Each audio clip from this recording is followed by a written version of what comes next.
चराचरं तत्पदं दर्शितं येन तस्मै श्रीगुरवे नमः। गुरुर्ब्रह्मा गुरुर्विष्णु गुरुर्देव महेश्वर गुरुर्साक्षात् परब्रह्म तस्मै श्रीगुरवे नमः। ध्यानमूलं गुरोर्मूर्ति पूजामूलं गुरोर्पदं मन्त्रमूलं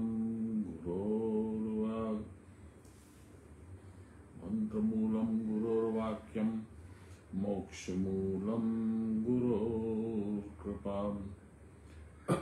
ब्रह्मानन्दं परमसुखदं केवलं ज्ञानमूर्तिं द्वन्द्वातीतं गगनसदृशं तत्त्वमस्यादिलक्ष्यम् एकं नित्यं विमलमचलं सर्वदा साक्षिभूतं भावातीतं त्रिगुणरहितं सद्गुरुं तं नमामि।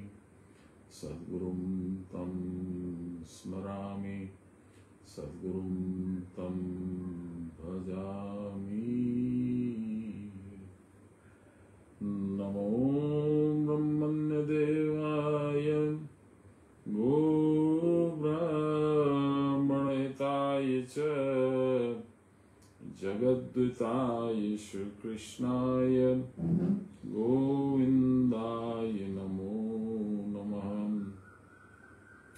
मूकं करोति वाचालं पङ्गुं लङ्घयते गिरिं यत्कृपातमहं वन्दे परमानन्दमाधवं। नमो शुभं विद्यां योगशास्त्रे नमः। श्रीगुरुचरणकमलेभ्यो नमः। श्रीकृष्णाय नमः। श्रीदुर्गादेव्यै नमः। श्रीकृष्णाय वासुदेवाय हरये परमात्मने नमः।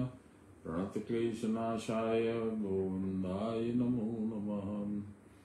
दुर्गे स्मृता हरसि भीतिमशेषजन्तु स्वस्ति स्मृता मतिमतीव शुभां ददासि। दारिद्र्यदुःखभयहारिणि का त्वदन्यां सर्वोपकारकरणाय सदा दृच्यताम्। ओम श्री दुर्गादेव्यै नमः। ओम श्री दुर्गादेव्यै नमः। ओम श्री दुर्गादेव्यै नमः। श्री सद्गुरु चरण कमलेभ्यै नमः। ओम श्री सद्गुरु चरण कमलेभ्यै नमः। ओम श्री सद्गुरु चरण कमलेभ्यै नमः। कल हम लोगों का दूसरा अध्याय पूरा हो गया, 72 श्लोक। आज से हम लोग कर्म योग नामक तृतीय अध्याय को प्रारंभ करने जा रहे हैं। 3 तरह के कर्म गीता में भगवान श्री कृष्ण ने बताए हैं। लहरी महाशय ने उसको विस्तार से बताया और सान्याल महाशय ने बहुत सुंदर शैली में उसको लिखा है।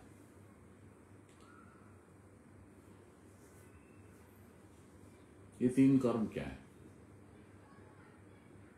जिसको हम कर्म समझते हैं वो कर्म है ही नहीं, वो सारे अकर्म है। अकर्म का मतलब कर्म के विपरीत है। इसको हम लोग यूं समझें, ये वास्तविक कर्म वह होता है जिसमें कोई फल की आकांक्षा, उम्मीद नहीं रहती। यानी फलाकांक्षा रहित जो कर्म है वही कर्म है। जो फलाकांक्षा सहित कर्म है जिसमें हम कुछ प्रतिफल की उम्मीद रखते हैं, हमको उम्मीद है कि ये करेंगे तो ये फायदा होगा, ये प्राप्ति होगी, मान सम्मान बढ़ेगा, वह हो गया अकर्म। पहला वाला जो कर्म है वो बंधनकारी नहीं होता है, आपको संसार के पुनर्आवागमन में बांधता नहीं, जबकि अकर्म मोटी गांठ से बांध देता है, बहुत मजबूती से आपको संसार के साथ बांध देता है, आपको उसको पूरा करने के लिए, उस फल को नक्की करने के लिए, प्रारब्ध के भोग करने के लिए पुनर्जन्म लेना पड़ता है, पुनः शरीर धारण करना पड़ता है। कितना भयंकर है।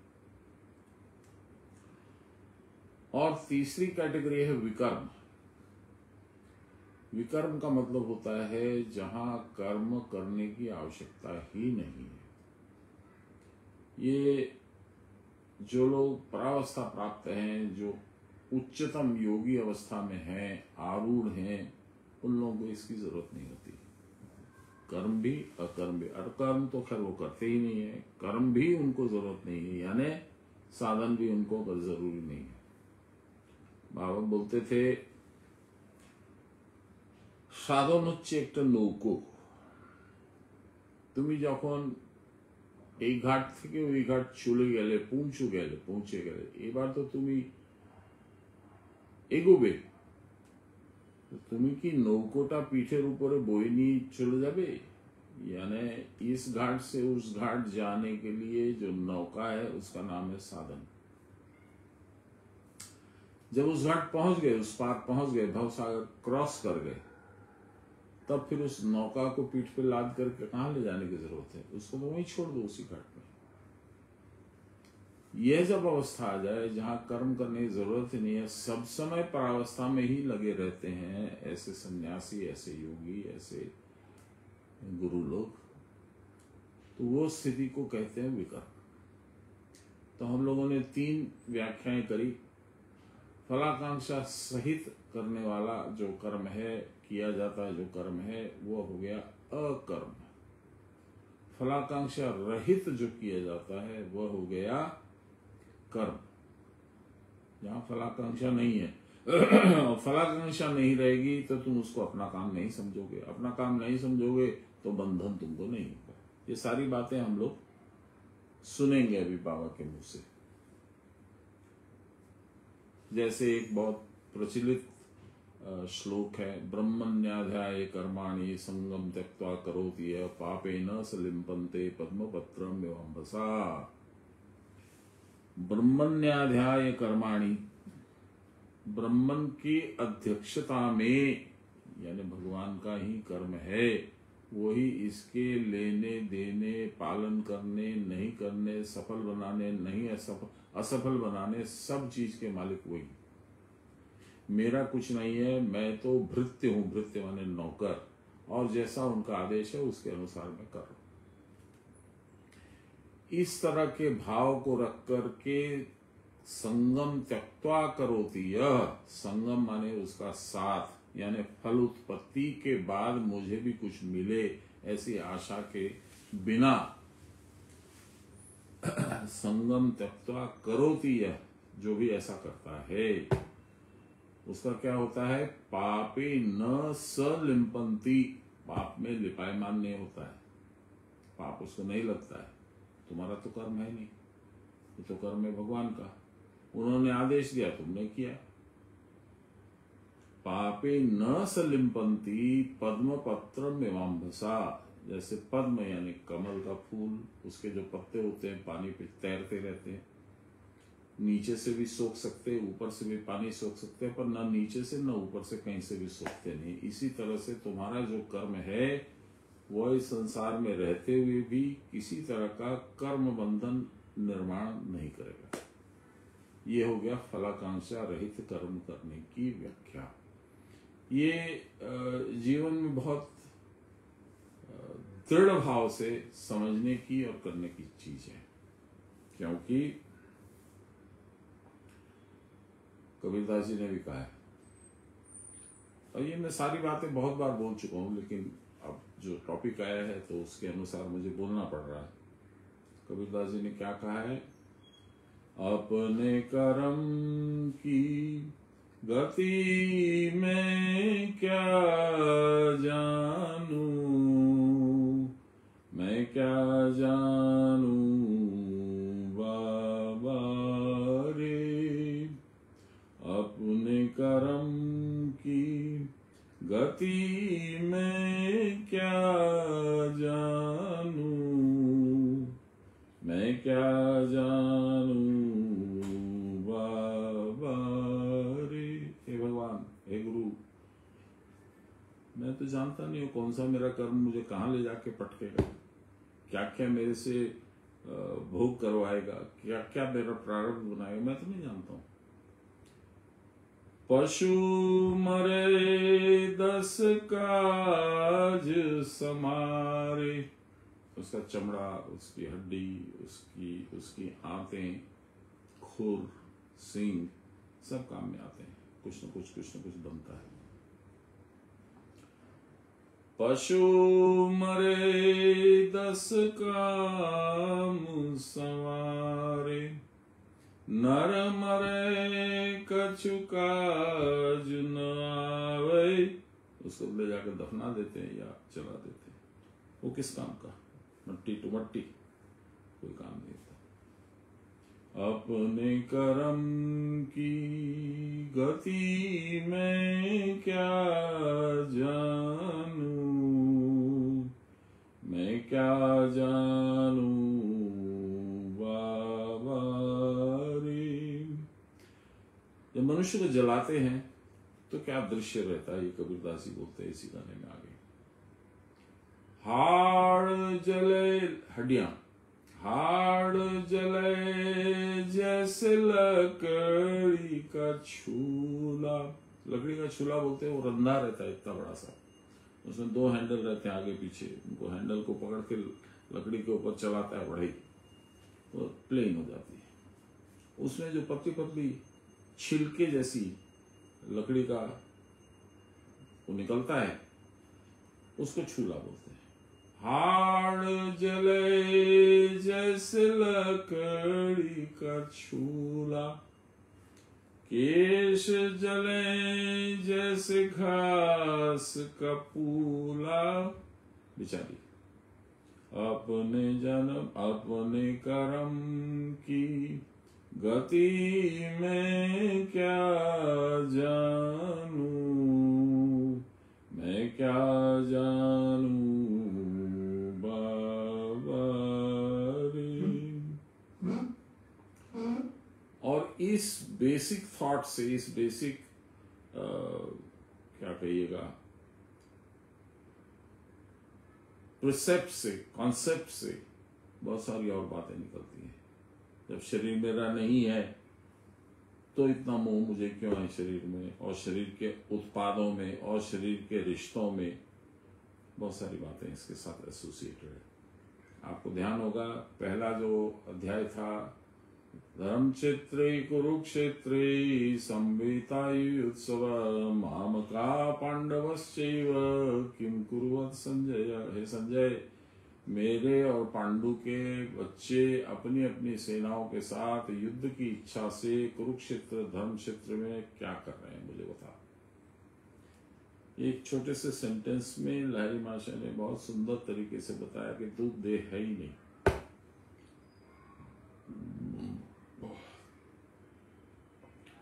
तो जब तू देह नहीं है तो फिर इतना मोह क्यों, इत्यादि बहुत सारे क्वेश्चन है पूरी गीता में, यही है। इसी तरह के प्रश्न उठते हैं अर्जुन के, और उसका जवाब देते हैं श्री कृष्ण। श्री कृष्ण कौन है? योगेश्वर कृष्ण, योग के ईश्वर कृष्ण। कृष्ण का मतलब क्या है? करो और आकर्षित करो, करो और आकर्षित हो, आनंद पाओ। 3 चीजें होंगी। साधन करोगे तो भगवान का आकर्षण मिलेगा, आकर्षण मिलेगा तो तुमको आनंद की प्राप्ति पहले, बाद में उनकी प्राप्ति होगी, वो अल्टीमेट है। तो हम लोग वापस आए कर्म पे। कर्म एक विकट जाल है जिसमें फंस के बिना सोचे समझे मनुष्य वापस वापस वापस वापस संसार में आता है। क्यों? अब इसके बहुत सारे उत्तर हैं। हम लोगों ने वो बहुत बार डिस्कशन किया है कि चूंकि हम भगवान को देख नहीं पाते हैं, भगवान की कोई अनुभूति हमको नहीं होती है, हमको पता भी नहीं होता भगवान बोल के भी कोई चीज़ है, और यदि कोई बोलता है तो हमको डाउट होता है, अरे बोलते हैं ठीक है लेकिन कहाँ है, कभी तो मैंने देखा नहीं। तो मुझे भी ये डाउट था, हालांकि मुझे कभी ये डाउट नहीं था कि भगवान नहीं है, मुझे ये डाउट था कि दिखते क्यों नहीं। एक प्रश्न था, डाउट भी नहीं बोलूंगी इसके। तो मैंने महाराज से पूछा था, आपको बताया मैंने, तो महाराज भगवान है इसमें कोई मुझे शंका नहीं है, लेकिन मुझे लॉजिकली समझाइए भगवान है तो दिखते क्यों नहीं है, और जो संसार है दिखता है वो है ही नहीं। तो भगवान ने कहा, प्रभु मेरे गुरु महाराज ने कहा, तुम अभी बुद्धि की सीमा में खड़े होकर भगवान को समझने की चेष्टा कर रहे हो, यहां तो भगवान दिखेंगे भी नहीं। जहां बुद्धि की सीमा खत्म होगी वहां भक्ति की सीमा प्रारंभ होगी, और भक्ति की सीमा की पराकाष्ठा एकदम अंतिम छोर पे भगवान खड़े हैं। वहां पहुंचोगे तब भगवान को पहचानोगे, बिना भक्ति के नहीं पहचाने जाते। मन से और बुद्धि से, शरीर से भगवान नहीं मिलते। कैसे मिलते? तो आत्मा से। तुम पता ही नहीं तुम्हारी आत्मा कहाँ है, कैसी है, उससे कैसे बात करें हम, कुछ नहीं पता, और हम चले भगवान को खोजने। अच्छा, मजा क्या है, भगवान अंदर भी है बाहर भी है। कितनी मेहनत लगती है इसमें, आएगा वो सब आएगा। जैसे गाय के दूध में घी रहता है, दही जमाना होता है, बिलोना होता है, फिर उसको मक्खन बनता है, फिर घी बनता है, कैसे कैसे प्रोसेस है।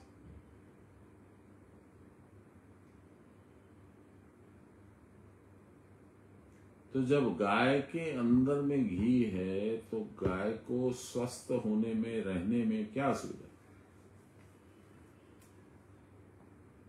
क्योंकि ये प्रोसेस है। जब तक उस प्रोसेस से चल करके दूध से घी निकाल के अलग नहीं किया जाएगा, वो स्वास्थ्य प्रदायक पदार्थ नहीं बनेगा। लकड़ी में आग है, अब वो लकड़ी के सूखे टहनियों को लेकर के उनको दूसरे लकड़ी से घसोगे, वो घर्षण से आग पैदा होगी तो वो जलेगा। इसी तरह से भगवान तुम्हारे अंदर हैं, पर उनको घसना होगा, जैसे ऊपर से नीचे, नीचे से ऊपर, ऊपर से नीचे, नीचे से ऊपर,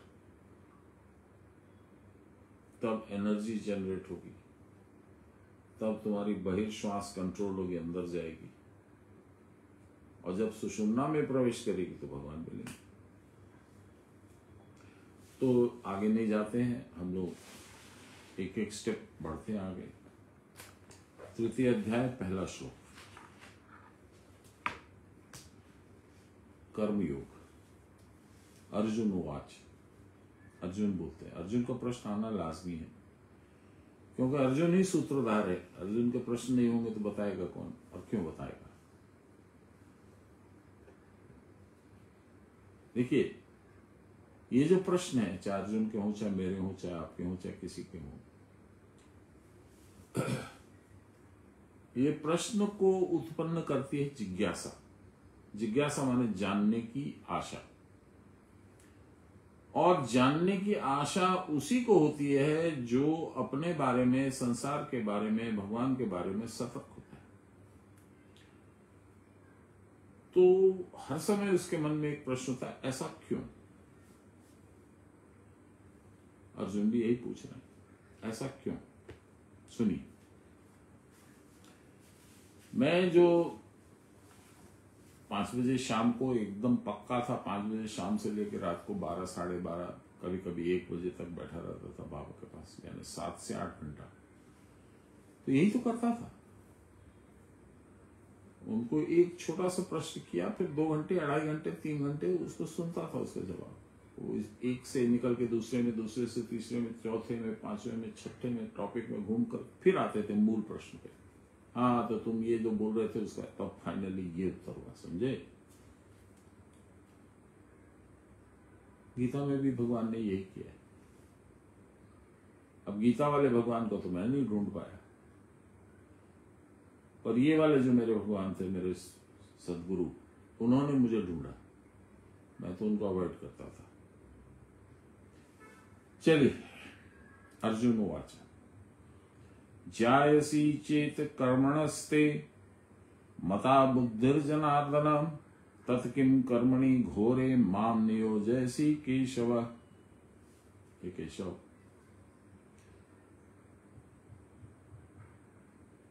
कर्म योग की अपेक्षा ज्ञान योग श्रेष्ठ है।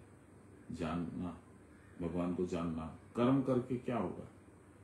कर्म योग उतना श्रेष्ठ भी नहीं है और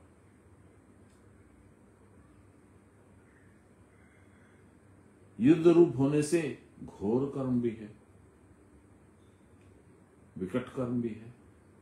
तो मुझे ज्ञान दे दो ना, मुझसे ये युद्ध बुद्ध घोर कर्म क्यों करवाते? ये अर्जुन का प्रश्न है।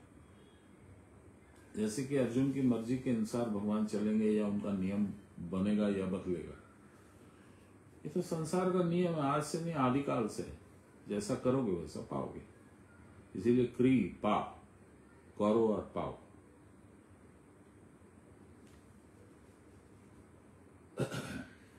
भगवान ने कहा अशोचान अन्वशोचस्तम आदि श्लोक में भगवान ने मोक्ष साधन का हेतु देहात्म विवेक बुद्धि अर्थात तत्व ज्ञान का उपदेश दिया। बताया क्या हो तुम, क्या हूं मैं।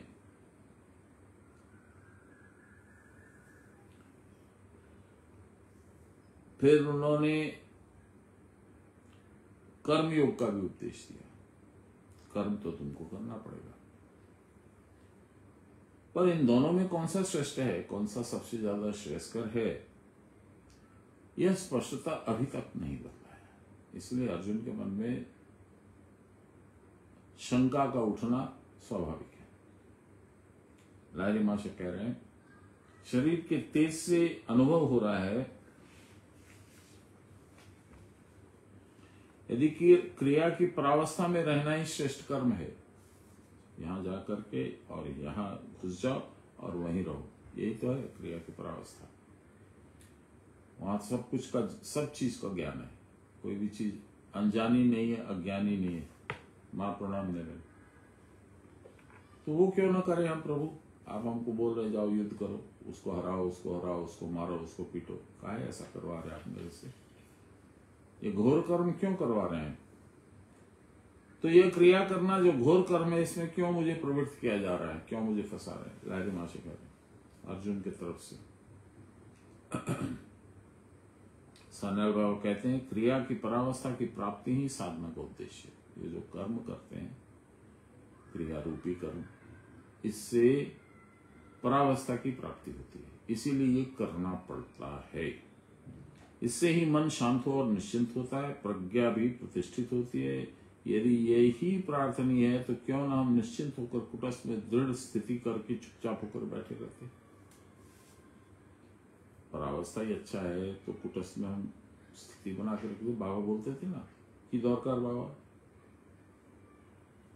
ए भ्रामरी गुहा ते ढूके आरामे ओखाने थाको बेरोबे ही ना। तो फिर इन सब क्रियाओं को तूफान खड़ा करने का आयोजन क्या है, प्रयोजन क्या है? इंद्रिय संयम करो, यह करो, वह करो, वह मत करो, बारंबार मूलाधार से आज्ञा चक्र पर्यंत प्राण को उठाओ गिराओ, यह सब आसान काम तो है नहीं। और इन घोर कर्मों को करते हुए कोई निश्चिंत और निश्चल कैसे हो सकता है? यह भी ठीक ठीक समझ में नहीं आता है प्रभु। इनसे तो जान पड़ता है कि बुद्धि में विक्षेप और चांचल्य की वृद्धि होगी। देखिए यहां पर एक ठीक यही बात मेरे एक बहुत सीनियर गुरु भाई ने मुझे कहा था। एक क्रिया है, जिनको मिल गई वो समझ जाएंगे, जिनको नहीं मिली उनको मैं नहीं बता सकता, मैं हाथ जोड़ लेता हूं। एक क्रिया है उसका नाम है YM, दूसरी क्रिया उसका नाम है MM। तो 1728 करते थे तो उसका नियम बाबा ने बताया था 144 करके फिर mm 12 कर लिया करो, 12 नहीं हो तो 4, 6, 8 जितना तुमसे संभव उतना करके फिर अगला 144 करो। ये नियम उन्होंने बताया था, मैं यही करता था। तो इस बाबा के गुरु भाई ने, बहुत सीनियर थे मेरे से, उन्होंने कहा तुम वो भी करते हो? मैंने कहा जी करता हूँ। तो ये तो करने से मन चंचल होगा, तुमको तो ऐसे करना होगा, वैसे करना होगा, आंख खोलनी होगी, फलाना करना होगा, तो मन तो चंचल हो जाएगा, तो वो तो तुम्हारी साधन को बाधित करेगा, तो तुम मत क्या करो। यही अर्जुन का प्रश्न है। अर्जुन भी इसी दुविधा में है कि जब आप बोलते हो कि शांत होकर निश्चल होकर के कुटस्थ में बैठ के भगवान का ध्यान कर लो, फिर ये सब बाहर के काम करा रहे हो, ऊपर नीचे जाओ, सांस में जाओ, चक्र में ध्यान रखो, ये करो वो करो, ऐसा क्यों करा रहे हो आप मुझसे? मुझे समझाइए। तो खैर वो बाबा को मैंने फिर पूछा था, तो आप लोगों को पता है, तो बाबा ने कहा के बोले छे, कौन बोला तुमको? मैंने कहा उसको जाने दीजिए कौन बोला। नहीं, नाम बोल। मुझे बाध्य हो कि नाम बोलना पड़ा, और इतने में वो सज्जन घुसे अंदर, तो उसको थोड़ा डांटे बाबा, जिस चीज को जानते नहीं हो उसके बारे में पटर पटर मत करो, चुपचाप बैठ के अपने घर में साधन क्या करो, ये सब चीज में दिमाग मत। अर्जुन को ऐसा तो नहीं बोले भगवान, पर ये जरूर बोले कि तुम समझ नहीं पा रहे हो, तुम्हारी इच्छा के ऊपर तो नहीं है कि तुम ध्यान लगा करके बैठोगे और ध्यान लग जाएगा। तुमको तो अपने मन को, बुद्धि को, शरीर को, सबको अनुकूल करना पड़ेगा, उनको स्थिर करना पड़ेगा, और वो स्थिर करने के लिए क्रिया करनी पड़ेगी, तो कोई छुटकारा नहीं है। अर्जुन अपने प्रश्न को आगे बढ़ा रहे हैं। व्यामिश्रेणेव वाक्येन बुद्धिं मोहयसीव मे तदेकं वद निश्चित्य येन श्रेयो अहमाप्नुयाम्। आप दोनों तरह की बातें बोल करके मेरी बुद्धि को विचलित कर रहे हैं, मैं समझ नहीं पा रहा हूं मेरा कल्याण किसमें है। आप एक ठीक से निश्चित करके बताइए कि ध्यान लगाऊं या ये सब कर्म करूं। ये इस प्रश्न, ये इस श्लोक का मतलब है। सुनिए, विशेष रूप से मिश्रित से वाक्यों के द्वारा तुम मेरी बुद्धि को मानो मोहित कर रहे हो प्रभु, जिसके द्वारा मैं श्रेय कल्याण को प्राप्त कर सकूं। ऐसा एक पद निश्चित करके मुझे आप बोलें।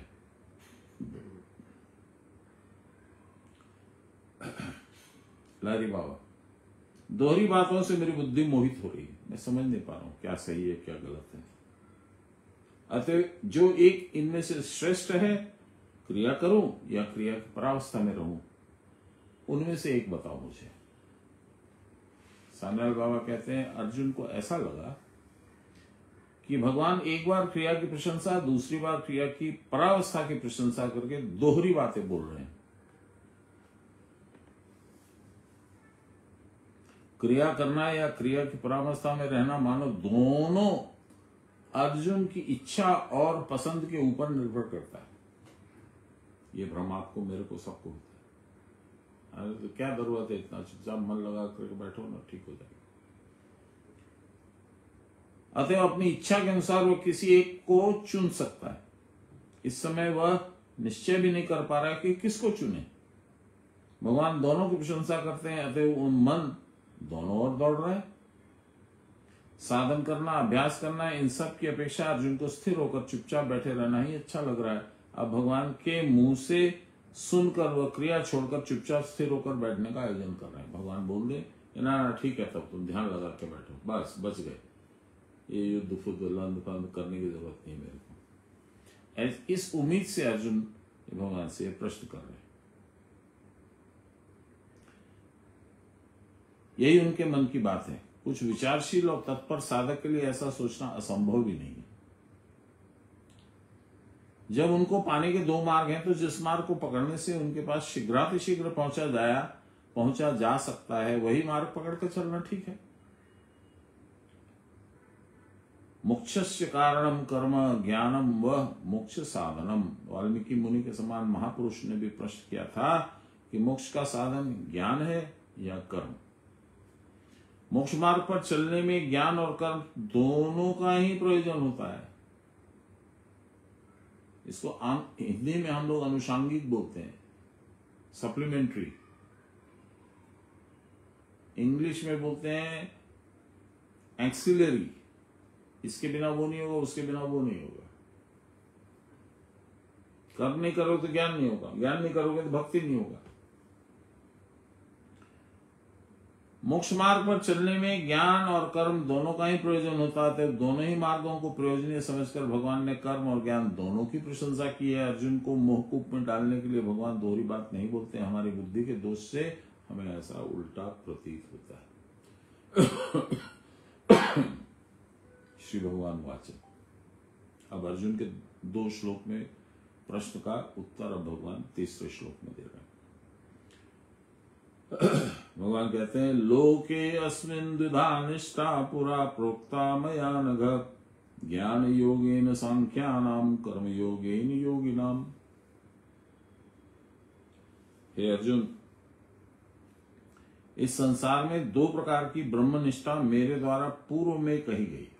मैंने पहले ही बताया। क्या? एक ज्ञान योग के द्वारा ज्ञान के अधिकारी लोग। अब ये क्रिटिकल वर्ड है, ये इंपॉर्टेंट वर्ड। ज्ञान का अधिकारी। आपने कभी ध्यान लगाया नहीं, आपने कभी कोई चेष्टा की नहीं, और ज्ञान के अधिकारी कैसे हो गए? नहीं हो सकता। इसमें कोई डबल प्रमोशन, ट्रिपल प्रमोशन नहीं होता है। आप क्लास 6 में तो 7 में ही जाएंगे। तो ज्ञान के अधिकारी बनिए। ज्ञान के अधिकारी बनने के लिए कर्म करना पड़ेगा, ये भगवान बता रहे हैं। सुनिए, संख्या नाम माने ज्ञान अधिकारी लोगों का निष्काम कर्म योग के द्वारा योगियों की निष्ठा कही गई। 2 तरह का होता है। योगी लोग कर्म करके ज्ञान प्राप्त करते हैं, और सांख्य योग में ज्ञानवान ध्यान लगा के बैठता है। लेकिन उस ध्यान को लगाने की जो क्षमता प्राप्त होती है वो अभी कर्मयोग से ही प्राप्त होती है। इसमें कोई उपाय नहीं, शॉर्टकट है नहीं। चलिए आगे पढ़ते हैं, देखते हैं भगवान क्या बोलते हैं। श्री कृष्ण अब कह रहे हैं, इसलिए कुटस्थ द्वारा अनुभव होता है कि 2 प्रकार की स्थिति पहले कही जा चुकी है। देख सुनकर निज बोध से प्राप्त स्थिति। देख सुनकर निज बोध, कुटस्थ में दिखा, समझ में आया। अथवा क्रिया करके अपने आप में स्थिति।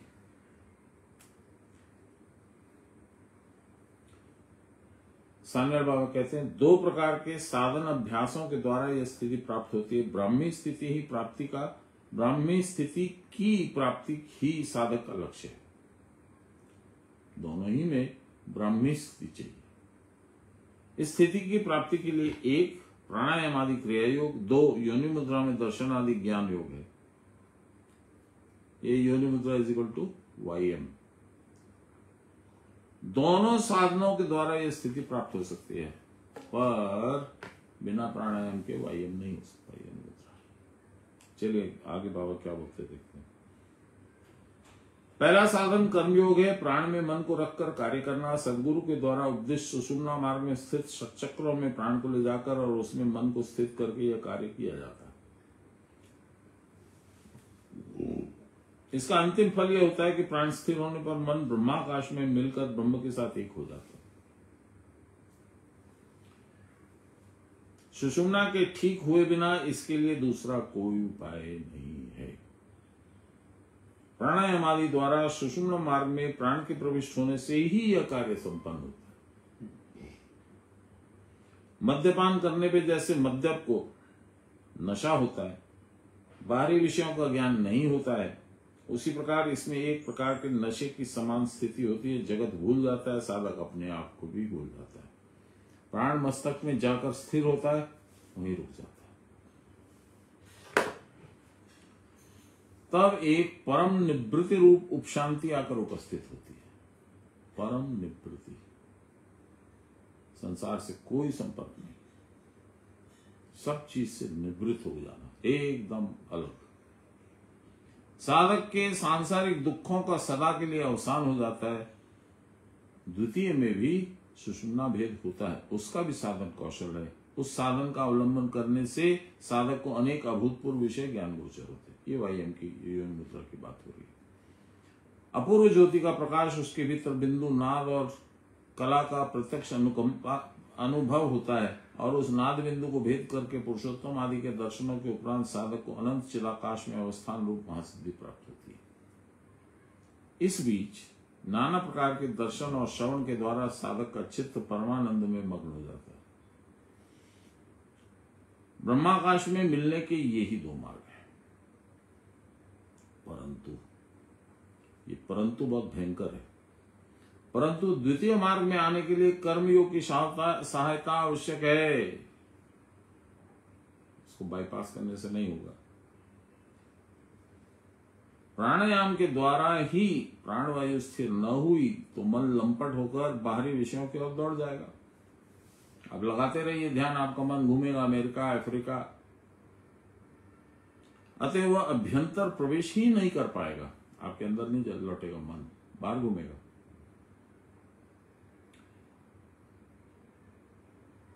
यद्यपि दोनों ही ब्रह्म में मिल जाने के मार्ग हैं, परंतु जिनको विषय कामनाएं अर्थात मन प्राण स्थिर नहीं है, वे मन प्राण की गति कुछ स्थिर कर लें तो उसके बाद द्वितीय मार्ग के द्वारा ब्रह्म में प्रवेश करना शायद सहज हो जा सकता है। प्रथम मार्ग के द्वारा अंतःकरण शुद्ध होता है, उससे प्राप्त शक्ति के सहयोग से द्वितीय मार्ग आत्मदर्शन या आत्मज्ञान प्रत्यक्ष होता है।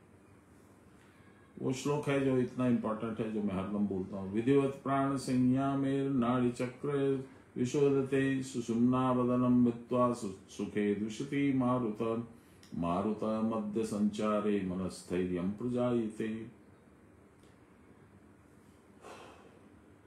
नहीं तो चाहे ईश्वर प्रेम हो या अन्य कुछ भी हो, बाह्य कर्म के द्वारा मनोवृत्ति नहीं होती, बाह्य कर्म द्वारा मनोनिवृत्ति नहीं होती। मन की इस प्रकार की निश्चला अवस्था आए बिना उसकी अशुद्धि का दूर होना संभव ही नहीं है। बाहरी वैराग्य या बनावटी वैराग्य से कुछ होने वाला भी नहीं है। अगले श्लोक में इसी बात को भगवान और भी स्पष्ट रूप से कहेंगे।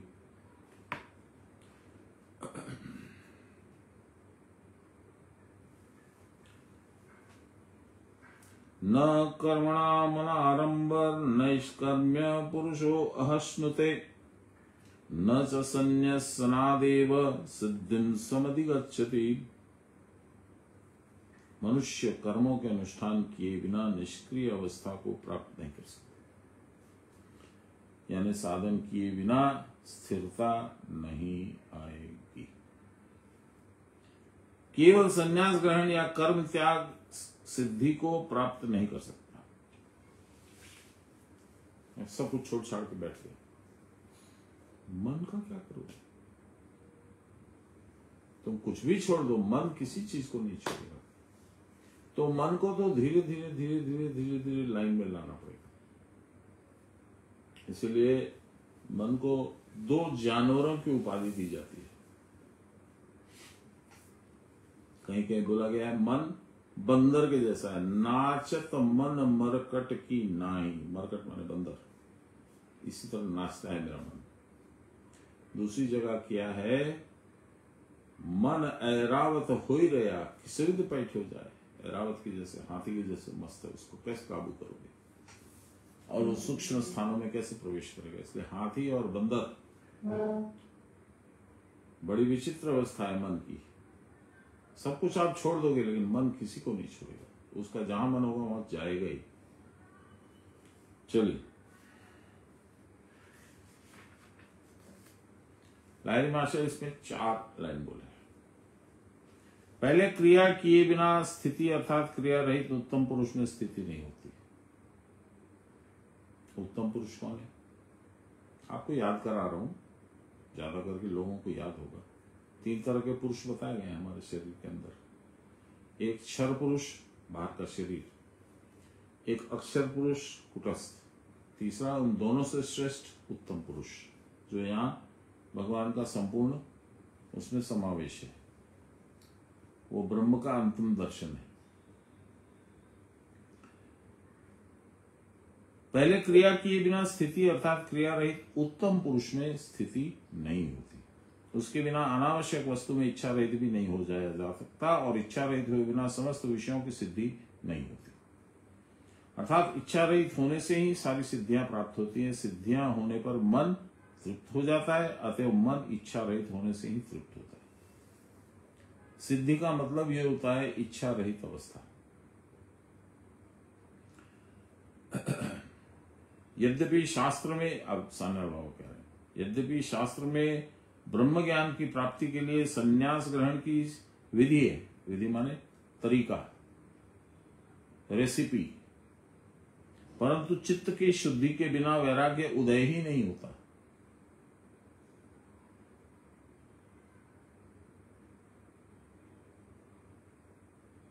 और वैराग्य के बिना संन्यास निष्फल है। क्यों निष्फल है? क्योंकि संन्यास नहीं होगा तो आपकी इच्छा का कटोरा जो है वो खाली नहीं होगा, उसमें कुछ ना कुछ इच्छा प्रकट होती रहेगी। दंड ग्रहण मात्रे न नरो नारायणो भवेत। दंड ग्रहण करने से मनुष्य नारायण हो जाता है, यह रोचक वाक्य मात्र है। त्यागे नैका नामृत त्वमानुषु। त्याग अमृतत्व का कारण तो है, पर कौन सा त्याग? बाहरी वस्तुओं का त्याग, घर का त्याग, कपड़ों का त्याग, कौन सा त्याग? केवल सिर मुड़ाकर गेरुआ वस्त्र पहनकर घर से बाहर होने पर प्रकृति संन्यास नहीं होता। दंड ग्रहण मात्र से ही नर नारायण हो जाता, पर वो दंड है कौन सा? वाक काय मनोदंड चाहिए, अर्थात वाक्य, शरीर और मन का शासन चाहिए। मनसा वाचा कर्मणा, उस पे पूर्ण अनुशासन। यह शासन करने में ही जो समर्थ है वो ही दंडी है। बाहरी दंड धारण केवल संन्यास का चिन्ह धारण मात्र है। It is like a flag. आप भारत का झंडा लेके कल 15 अगस्त को निकल जाइए, आप देशभक्त हो जाएंगे, ऐसा नहीं है। मन से प्राण भी न्यौछावर करने के लिए जब तैयार होंगे तब वो झंडा आप लें या न लें, देशभक्त तभी बनेंगे। जिन्होंने काय, मन और वाक्य को संयत कर लिया, ऐसे पुरुष अवश्य नारायण हो सकते हैं, परंतु पहले साधन के द्वारा प्राण और मन को शुद्ध किए बिना निष्कर्म या संन्यास संभव ही नहीं है। इसके लिए पहले प्राणायाम आदि योग क्रिया न करने से चित्त स्थिर होगा कैसे? निष्कर्म या ज्ञान की अवस्था ही है स्थिर चित्तता। जब चित्त एकदम स्थिर हो गया, न करने से चित्त स्थिर कैसे होगा भाई? यदि पहले से ही कार्य छोड़ देते हो तो स्थिरता आएगी कैसे? कर्म किया ही नहीं, साधन किया ही नहीं। मन तो ब्रह्मांड में भटकता फिरता है। यदि चिन्मात्र में अवस्थिति नहीं हुई तो घोर भावबंधन छूटेगा कैसे? बहुत से लोग सोचते हैं गुरु महाराज के पैर पकड़ लेंगे तो निकाल के बाहर करेंगे, वो संसार से हमको निकाल लेंगे और भगवान के पास पहुंचा देंगे। ये उनका काम है, उनका आश्रय ग्रहण करना मेरा काम है, उसके बाद वो जाने। ऐसा हम मन से सोचते हैं, पर वही मन हमको कहता है अरे कुछ नहीं हो रहा है, छोड़ो अब इनका पैर। यदि वो सोच के आप दृढ़ प्रतिज्ञ होकर के पकड़े रहिए कि भगवान आप ही कराइए, करा भी देंगे। लेकिन ऐसे कितने लोग हैं संसार में जो इस तरह का दृढ़ प्रतिज्ञ होकर के बैठे रहेंगे भगवान की इच्छा में। इसलिए भगवान कहते हैं तुम अपना काम अपने करो। गुरु तो है ही तुमको पार दिखाने के लिए, रास्ता दिखाने के लिए, हेल्प करने के लिए, मदद करने के लिए।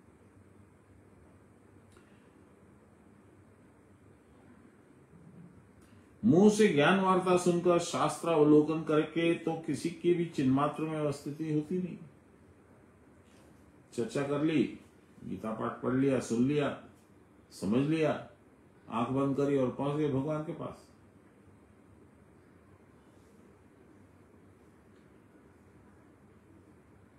इस स्थिति को प्राप्त करने के लिए प्राणापान से प्रयत्न करना पड़ेगा। एक आध कर्म करने से ये काम नहीं चलेगा। कर्म में चांचल्य और नैष्कर्म में एक बार की स्थिरता देखकर मन में लगता है कि मानो ये दोनों पृथक मार्ग हैं, परंतु ऐसी बात है ही नहीं। क्रिया बिना अंतःकरण की वृत्तियां कदापि न रुकेंगी। कैसे नहीं रुकेंगी? हम लोगों को कबीरदास जी ने शायद बोला है या तुलसीदास ने बोला है, माला तो कर में फिरे, जीभ फिरे मुख माही, मनुआ तो चहुदिश फिरे, ये तो सुमिरन नाई। कहां से स्थिर हुए? अब बैठे हैं घर में, माला फेर रहे हैं, जीभ में ओम नमः शिवाय, ओम नमः शिवाय, ओम नमः शिवाय, ओम नमः शिवाय बोल रहे हैं, लेकिन आपका मन घूम रहा है। ट्रंप क्या कर रहा हूं, पुतिन क्या कर रहा हूं, नेतन्याहू क्या कर रहे हैं, मोदी क्या कर रहे हैं, क्या हो रहा है, हो गया।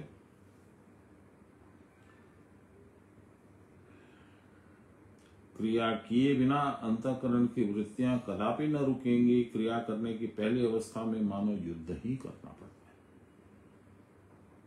तरंग पर तरंग उठती है, विश्राम का कहीं नाम भी नहीं रहता। परंतु अपने ऊपर आप दया करके यदि कुछ क्षण साधन करते चलोगे तो मन की वृत्ति शून्यता अवश्य प्राप्त होगी। यह अवस्था यूं ही नहीं आती, स्थिरता की अवस्था। दो चार वेदांत के सिद्धांत इधर उधर की बात कह लेने मात्र से प्रकृति ज्ञान नहीं मिलता। मौखिक ज्ञान तो पुस्तकों के द्वारा हो सकता है, परंतु उसका प्रिंटिंग परंतु उसका मूल्य बहुत अधिक नहीं है। याद करिए बाबा क्या बोलते थे, पोथी मेरी थोथी। एक किताब पढ़ लिए, सारा पूरा वेद याद है, चारों वेद एकदम कंठस्थ याद है। बिटवीन द लाइन्स उन्होंने क्या बोला है, उनके बोलने का आशय क्या है, वो पल्ले नहीं पड़ा। हल हो गया, परिश्रम हुआ। पोथी मेरी थोथी, चारों वेद पढ़े मजदूर। ये खाली मजदूरी हुई, मेहनत करके हमने याद भी कर लिया। कथनी के घर बहुत हैं, बकबक सुनाने वाले सो कॉल्ड पंडित ज्ञानी बहुत हैं। करनी के घर दूर, जो चुपचाप बैठ के साधन करेंगे और साधन करके स्थिर होकर के भगवान का ध्यान करने में सक्षम होंगे, ऐसे लोग नहीं है। वास्तविक सिद्धि है मन की निवृत्ति। इस सिद्धि के बिना कोई शांति नहीं मिलती। क्रिया साधन के द्वारा मन का संकल्प विकल्प नष्ट होता है और जब चित्त में संकल्प विकल्प की तरंग नहीं उठती तब ज्ञान उत्पन्न हो जाता है। अतः क्रिया छोड़ देने पर ज्ञान की उत्पत्ति नहीं होगी, और जब ज्ञान की उत्पत्ति नहीं होगी तो भगवान में भक्ति नहीं आएगी, और जब ज्ञान भी नहीं है, कर्म भी नहीं है, भक्ति भी नहीं है, तो भगवान कहाँ है? तुम्हारे अंदर है पर तुमको नहीं दिखेंगे। बल्कि क्रिया करने पर जब ज्ञान उदय होता है तब यह स्थिर भाव आता है, तब क्रिया अपने आप छूट जाती है। इसी को कहते हैं विकर्म। ज्ञानम तत्साधनम कर्म सत्व शुद्धिश्च तत्फलम ज्ञान निश्चैव। इसको जरा ब्रेकअप कीजिए। ज्ञानम तत्साधनम कर्म, ज्ञान को प्राप्त करने का साधन है कर्म करना। सत्व शुद्धिश्च तत्फलम, सत्व की शुद्धि होगी, सत्व गुण शुद्ध होगा, आगे बढ़ेगा, ये उसका फल है। तत्फलम ज्ञान निष्ठा, और सत्व शुद्धि होने से ज्ञान में निष्ठा होगी। आत्मज्ञान की साधना कर्म है। कर्म करते करते फल स्वरूप सत्व शुद्धि होती है। सत्व शुद्धि से ज्ञान निष्ठा का उदय होता है। आजकल संसार में कोई परिश्रम पूर्वक काम ही नहीं करना चाहता है, सब एआई में लगे हुए हैं। आर्टिफिशियल इंटेलिजेंस वही हमको सिखा देगा, वही दिखा देगा। लोग बिना प्रयत्न के ही ज्ञानी हो जाना चाहते हैं और शांति प्राप्त कर लेना चाहते हैं। ज्ञान मुत्पद्यते पुंसां क्षयात पापस्य कर्मणः, क्षयात पापस्य कर्मणः। पाप कर्मों का जब तक क्षय नहीं होगा तब तक ज्ञान उदित नहीं होगा। बाबा कहते हैं पाप कर्मों का क्षय होने पर ही मनुष्य को ज्ञान उत्पन्न होता है। विषय वासना ही तो पाप है। यह पाप हमारे शरीर और मन के अणु अणु में भरा पड़ा है। यह पाप दूर न हुआ तो ज्ञान या स्थिर भाव कैसे प्राप्त होगा? प्राणायाम के द्वारा पाप या अशुद्धि का क्षय होता है। इसी कारण प्राणायाम की गणना सर्वश्रेष्ठ तपस्या में होती है। यहाँ 2-4 बातें मैं बोलना चाहता हूँ। जो लोग साधक हैं वो लोग समझ रहे हैं। ये जो शब्द है प्राणायाम, मैं 3-4 बरस का था तब हमारे यहाँ, मैंने आपको लोगों को कई बार बताया, अखिलानंद जी ब्रह्मचारी आते थे, वो आर्य समाजी थे, तो वो मूर्ति पूजा हम लोग यहाँ नहीं होती थी। तो अखिलानंद जी प्राणायाम की बात करते थे, उसमें वो रेचक और पूरक और पता नहीं क्या क्या वो बताते थे, तो बड़ा इंट्रीगिंग लगता था, पर समझ में नहीं आता था प्राणायाम क्या है। तो प्राणायाम का पूरा परिचय मेरे को गुरुदेव से मिला 96 में। आई वॉज 44 ईयर्स ओल्ड, 44 साल में था तब दीक्षा हुई थी। पूरे 30 साल हो गए। तो मुझे समझ में आया प्राणायाम होता क्या है।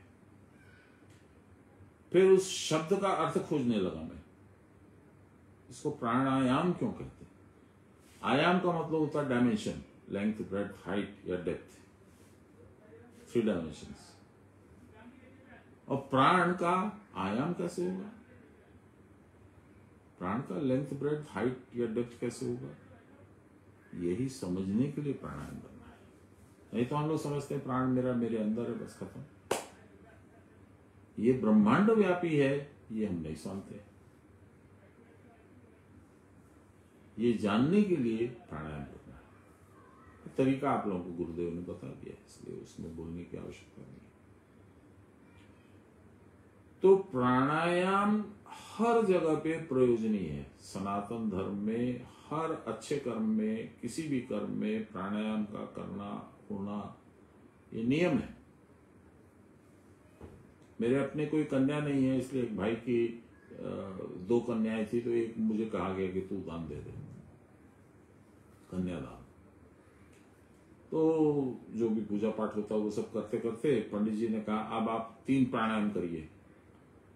अब मुझे तो मालूम है ओपनली प्राणायाम नहीं कर सकता हूं, तो मैंने सोचा चुपचाप करूंगा, किसी को पता भी नहीं चलेगा, ऐसी स्थिति में करूंगा। और मैं अभी तैयारी कर रहा था, तब तक बोले ठीक है 3 प्राणायाम हो गया, आगे बढ़िए।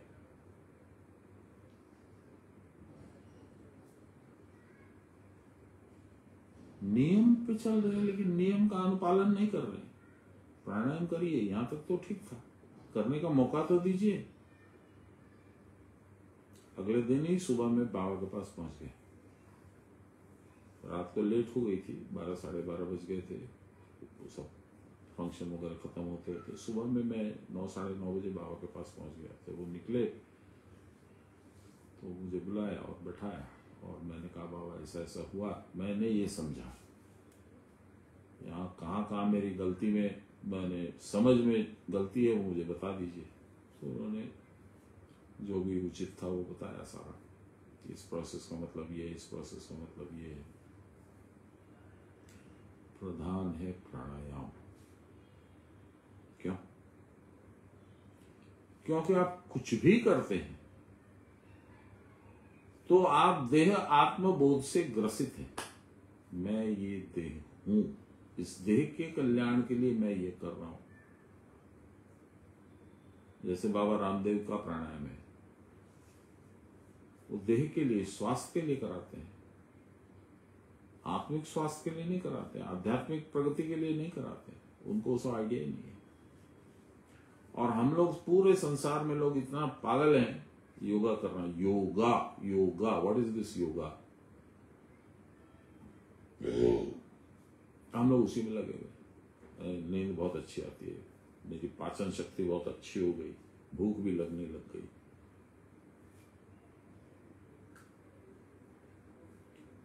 इसी को कहते हैं जाते थे जापान, पहुंच गए चीन। उद्देश्य कहां जाना और रास्ता किधर का पकड़ लिया। शारीरिक स्थिति से कुछ लेना देना नहीं है प्राणायाम को। अच्छा, प्राणायाम भी कई तरीके के होते हैं। एक रेचक पूरक वाला होता है, एक जो हम लोगों को बताया गया वो होता है, एक शीतली प्राणायाम होता है। 3 तो मुझे मालूम है, इसके अलावा बाबा बताते थे कई तरीके हैं, मुझे ठीक मालूम नहीं। चलिए,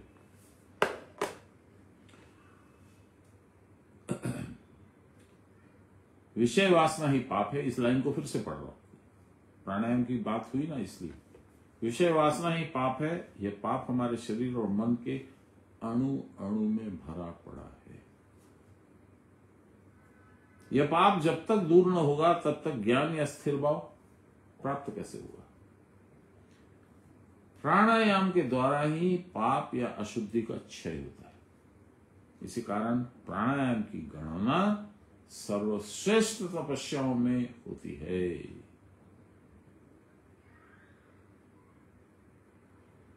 बाबा एक बात और बोलते थे। एक बार पार्वती जी ने शिव जी से पूछा, महाराज लाखों करोड़ों प्राणी हैं, जीव हैं संसार में, उनके कल्याणार्थ आपने क्या विधान किया? क्या वो वैसे ही रहेंगे? हर बार कीड़े मकोड़े बन के रह जाएंगे, या मनुष्य या बंदर या जो भी योनि में वहीं रह जाएंगे? तो बाबा ने बताया, शिव जी ने माता जी को बताया, शिवादि कृमि पर्यंतम प्राणिनाम प्राण वर्तते। शिव से कृमि, छोटा वर्म होता है, एकदम छोटा पोका, वहां तक सब प्राणियों में प्राण रूप मैंने मंत्र फिट किया है। शिवादि कृमि पर्यंतम प्राणिनाम प्राण वर्तते, निश्वास श्वास रूपेण मंत्रोयम वर्तते प्रिय। और उस निश्वास श्वास के साथ में मैंने एक मंत्र फिट कर दिया है, जो उसको जपेगा उसका कल्याण होना ही है। ये प्राणायाम का आगाज है, बिगिनिंग, स्टार्टिंग ऑफ प्राणायाम। फिर इसको विस्तार किया गया है। चलिए, समय है कि नहीं है? 5 मिनट है, देखते हैं। नहीं कश्चित क्षणमपि जातुत्तिष्ठत्य कर्मकृत कार्यते यवश कर्म सर्व प्रकृतिर्जय गुणे। नहीं कश्चित क्षणमपि जातु तिष्ठत्य कर्मकृत, बिना कर्म किए क्षण भर भी खड़े नहीं रह सकते, तुमको करना ही है। तो मैं क्यों बोलता हूं, देखिए बाबा क्या बोलते हैं, निश्चय ही कोई कभी क्षण काल भी कर्म न करके नहीं रह सकता, क्योंकि प्रकृति जात गुणों के द्वारा अवश होकर भी सब लोग कर्म में प्रवर्तित होते हैं।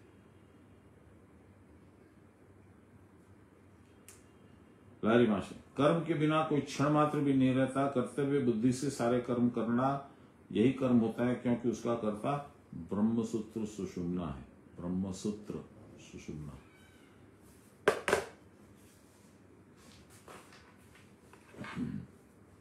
जिसके भीतर समस्त विश्व है, वह आदि पुरुष सर्वव्यापक है। पंच तत्व मन बुद्धि अहंकार के वशीभूत होकर सब कर्म करते हैं, सत्व रज तम इड़ा पिंगला और सुषुम्ना के गुणों में। लारी माशा का वक्तव्य हो गया। इसको अब हम लोग समझेंगे सान्याल बाबा की कृपा से। ब्रह्मसूत्र सुषुम्ना से ही पहले पहल प्राण का प्रवाह उत्पन्न होता है। यहीं से इड़ा पिंगला में उसके प्रवाहित होने पर जगत के सारे व्यापार चलते हैं। देखिए आप, जो बाबा इसको भी बोलते थे, to know god you have to enter your mother's womb. यानी मां के गर्भ में पहले पहल जब तुम्हारे अंदर प्राण का संचार हुआ, तो जो प्राण चलना चालू किया वह सुषुम्ना के मार्फत मां का श्वास तुम्हारे अंदर आया।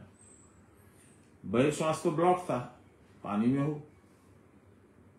तो ईड़ा पिंगला तो चलेगी नहीं।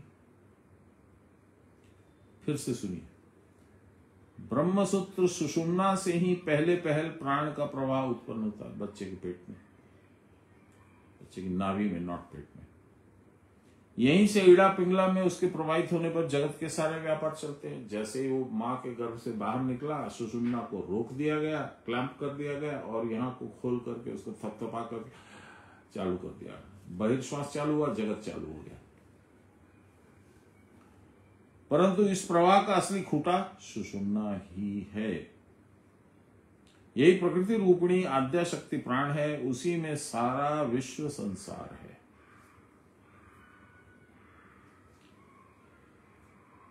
कैसे? एक प्राणी मुझे बता दीजिए जिसमें प्राण नहीं हो। प्राणी मतलब ही है प्राणधारी। फिर चाहे वो पेड़ हो, पौधा हो, कुछ भी हो, सांप हो, छुछुंदर हो, कीड़ा हो, मकोड़ा हो,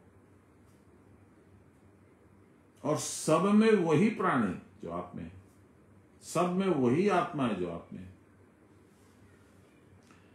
ब्रह्मांड के समस्त खेल उसी के हैं। किसके? प्राण के।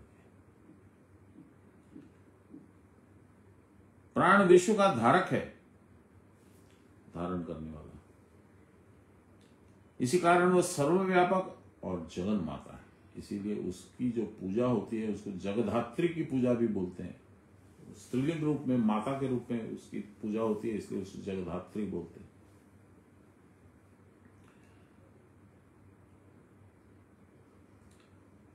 सबके पहले प्राण ही होता है, अतएव वह आदि पुरुष भी है। सुषुम्ना न रहे तो जीव जन्म ग्रहण कर ही नहीं सकता। पंच तत्व, मन, बुद्धि, अहंकार सब इसी से उत्पन्न होते हैं। इसी कारण सब इसी के वश में है। रजस्तम और सत्वगुण के सारे खेल इड़ा पिंगला सुषुम्ना के प्राण के खेल से उत्पन्न होते हैं।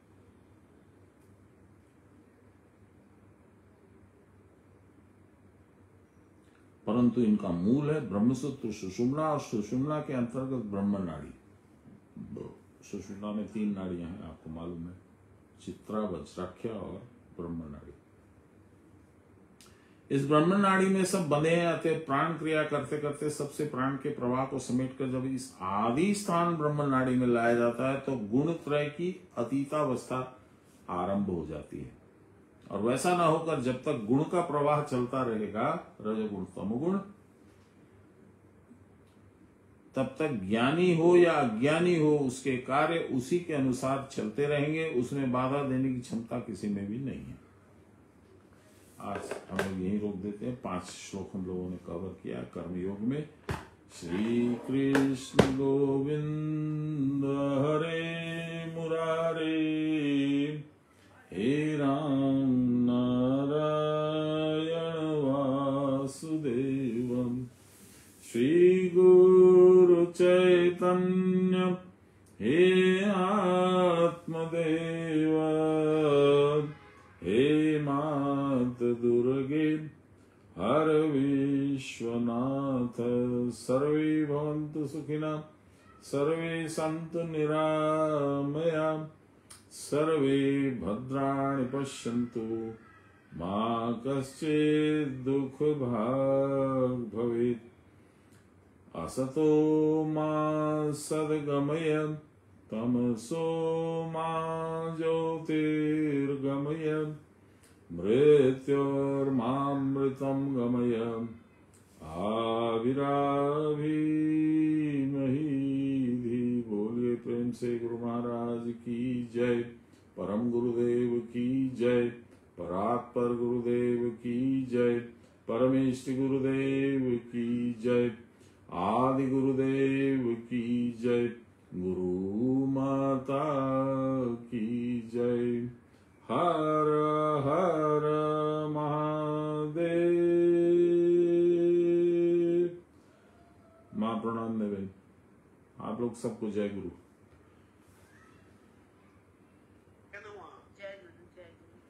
कल फ्राइडे को लाइव नहीं होगा क्योंकि परसों सुबह में वो परसों जन्माष्टमी का आयोजन है, तो सब सजाना गुजाना चल रहा होगा, इसलिए कल संभव नहीं हो रहा है। इसलिए कल भी हम लोग ऑनलाइन पाठ करेंगे गीता का 1 घंटा के लिए, 5:30 से 6:30।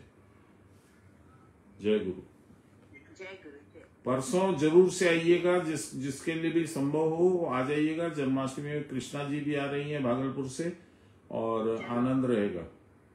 जरूर जरूर।